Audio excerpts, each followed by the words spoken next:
الله أكبر الله أكبر.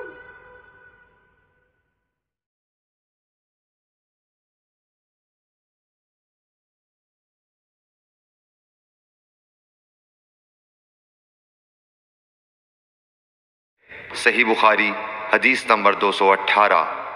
ایک مرتبہ رسول اللہ صلی اللہ علیہ وسلم 2 قبروں پر گزرے تو آپ نے فرمایا کہ ان دونوں قبر والوں کو عذاب دیا جا رہا ہے اور کسی بڑے گناہ پر نہیں۔ ایک تو ان میں سے پیشاب سے احتیاط نہیں کرتا تھا اور دوسرا چغل خوری کیا کرتا تھا۔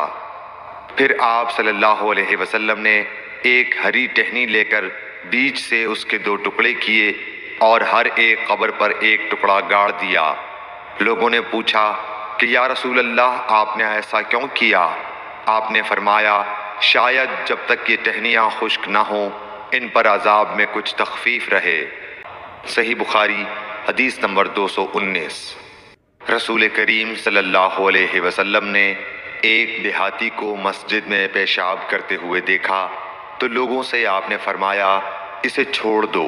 جب وہ فارغ ہو گیا تو پانی منگوا کر آپ نے اس جگہ بہا دیا۔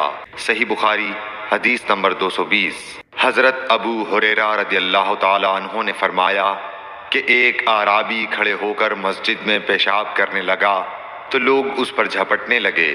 یہ دیکھ کر رسول کریم صلی اللہ علیہ وسلم نے لوگوں سے فرمایا کہ اسے چھوڑ دو اور اس کے پیشاب پر پانی کا بھرا ہوا ڈول یا کچھ کم بھرا ہوا ڈول بہا دو، کیونکہ تم نرمی کے لیے بھیجے گئے ہو، سختی کے لیے نہیں۔ صحیح بخاری حدیث نمبر 221۔ ایک دیہاتی شخص آیا اور اس نے مسجد کے ایک کونے میں پیشاب کر دیا۔ لوگوں نے اس کو منع کیا تو رسول کریم صلی اللہ علیہ وسلم نے انہیں روک دیا۔ جب وہ پیشاب کر کے فارغ ہوا تو آپ نے اس کے پیشاب پر ایک ڈول پانی بہانے کا حکم دیا، چنانچہ بہا دیا گیا۔ صحیح بخاری حدیث نمبر 222۔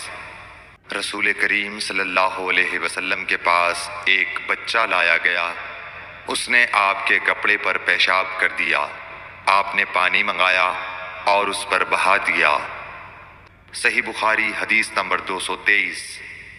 ام قیس بنت محسن نامی ایک خاتون رسول کریم صلی اللہ علیہ وسلم کی خدمت اقدس میں اپنا چھوٹا بچہ لے کر آئیں جو کھانا نہیں کھاتا تھا، یعنی شیر خوار تھا۔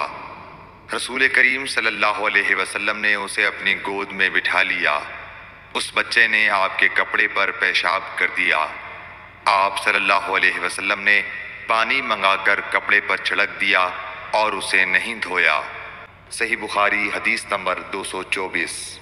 حذیفہ رضی اللہ تعالیٰ عنہ روایت کرتے ہیں کہ نبی کریم صلی اللہ علیہ وسلم کسی قوم کی کوڑی پر تشریف لائے، بس آپ صلی اللہ علیہ وسلم نے وہاں کھڑے ہو کر پیشاب کیا، پھر پانی منگایا۔ میں آپ صلی اللہ علیہ وسلم کے پاس پانی لے کر آیا تو آپ نے وضو فرمایا۔ صحیح بخاری حدیث نمبر 225۔ حذیفہ رضی اللہ تعالیٰ عنہ کہتے ہیں کہ ایک مرتبہ میں اور رسول کریم صلی اللہ علیہ وسلم جا رہے تھے کہ ایک قوم کی کوڑی پر جو ایک دیوار کے پیچھے تھی پہنچے تو آپ اس طرح کھڑے ہو گئے جس طرح ہم تم میں سے کوئی شخص کھڑا ہوتا ہے۔ پھر آپ نے پیشاب کیا اور میں ایک طرف ہٹ گیا۔ تب آپ نے مجھے اشارہ کیا تو میں آپ کے پاس پردے کی غرض سے آپ کی ایڑیوں کے قریب کھڑا ہو گیا، یہاں تک کہ آپ پیشاب سے فارغ ہو گئے۔ بوقت ضرورت ایسا بھی کیا جا سکتا ہے۔ صحیح بخاری حدیث نمبر 226۔ موسیٰ اشعری پیشاب کے بارے میں سختی سے کام لیتے تھے اور کہتے تھے کہ بنی اسرائیل میں جب کسی کے کپڑے کو پیشاب لگ جاتا تو اسے کاٹ ڈالتے۔ ابو حذیفہ کہتے ہیں کہ کاش وہ اپنے اس تشدد سے رک جاتے، کیونکہ رسول اللہ صلی اللہ علیہ وسلم کسی قوم کی کوڑی پر تشریف لائے اور آپ نے وہاں کھڑے ہو کر پیشاب کیا۔ صحیح بخاری حدیث نمبر 227۔ ایک عورت نے رسول کریم صلی اللہ علیہ وسلم کی خدمت میں حاضر ہو کر عرض کی، حضور فرمائیے ہم میں سے کسی عورت کو کپڑے میں حیض آ جائے تو وہ کیا کرے؟ آپ نے فرمایا کہ پہلے اسے کھرچے پھر پانی سے رگڑے اور پانی سے دھو ڈالے اور اسی کپڑے میں نماز پڑھ لے۔